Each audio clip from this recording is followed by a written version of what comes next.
வணக்கம். இந்த பதிவில் இப்போ நமக்கு காலையில் கொஞ்சம் பனி இருக்குங்க. அதனால் நாம் ரோஜா செடிகளை கட் பண்ணி விடும் பொழுது அந்த கட் பண்ண சின்ன சின்ன தண்டுகளை நாம் பதியம் போடலாம். அப்படி போடும் பொழுது ஒரு நிழல் பாங்கான இடத்துல நாம் வச்சிட்டோம்னா கண்டிப்பாக அதில் வேர் விழுந்துருது. நான் இப்போது ஒரு 15 நாட்களுக்கு முன்னால் பதியம் போட்டிருந்தாங்க. அவை எல்லாமே தளிர் வர ஆரம்பிச்சிருச்சு. அதை தாங்க நம்ம இந்த வீடியோவில் பார்க்க போகிறோம். அது மட்டும் இல்லாமல் காய்ந்த இலைகளை நாம் எடுத்துடணும். அப்போ தான் புதிய தளிர்கள் நல்லா ஃப்ரெஷ்ஷாக வரும். காய்ந்த இலைகள், காய்ந்த குச்சிகள் இவற்றை நம்ம கண்டிப்பாக எடுத்துடணுங்க. மண்ணை கிளறி விடணும். தினமும் செடிகளை ஐஸ் வாட்டரால் ஸ்ப்ரே பண்ணிவிடுங்க. அப்போ தான் நமக்கு மதிய வெயிலெல்லாம் குளிர்ச்சியாக இருக்கும். தினம் தினம் ஸ்ப்ரே பண்ணி விட்டுருங்க, செடி நல்லாயிருக்கும். அடுத்தபடியாக நம்ம பூத்து முடிந்த கிளைகளை ஒரு கனமான தண்டு பகுதியில் நம்ம கட் பண்ணி எடுத்துடணுங்க.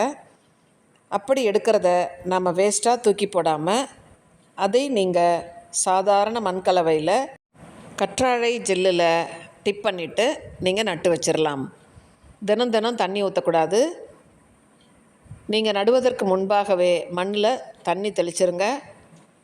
நட்ட பிறகு ஒரு 10 நாட்களுக்கு கூட அந்த ஈரம் வாடாது, அப்படியே இருக்கட்டும்.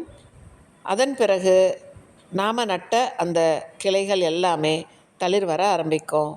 அப்போ நாம் அதற்கு தண்ணீர் கொடுக்க ஆரம்பிக்கலாம். அப்படித்தாங்க நான் என்னோடய வீட்டில் கட் பண்ண தண்டுகளை நட்டு வச்சேன். ரோஜா செடியிலேருந்து எடுத்த தண்டுகளையும் நட்டு வச்சேன்.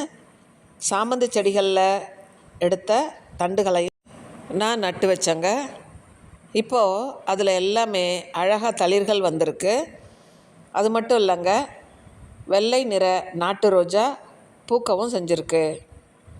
நீங்களும் உங்கள் வீட்டில் இருக்கக்கூடிய பன்னீர் ரோஜாவாக இருக்கட்டும், எந்த வகை ரோஜாவாக இருந்தாலும் கட் பண்ணும் பொழுது அந்த கிளைகளை தூக்கி போட்டுறாமல் அதை நட்டு வைங்க. இந்த பேபி பன்னீர் ரோஸ் கூட எளிமையில் நமக்கு வந்துடும்.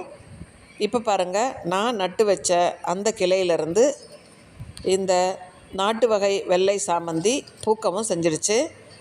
அங்கே இருக்கக்கூடிய எல்லா வகை சாமந்தி கட்டிங்ஸும் தளிர் வர ஆரம்பிச்சிருச்சு. நீங்களும் இது போன்று உங்கள் வீட்டில் முயற்சி செய்யுங்க.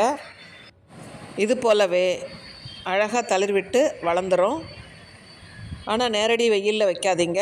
நிழல் பகுதியில் இருந்தால் தான் நமக்கு குளிர்ச்சியாக செடி தளிர் வரும். நீங்களும் ட்ரை பண்ணுங்கள். தேங்க்யூ ஃபார் வாட்சிங்.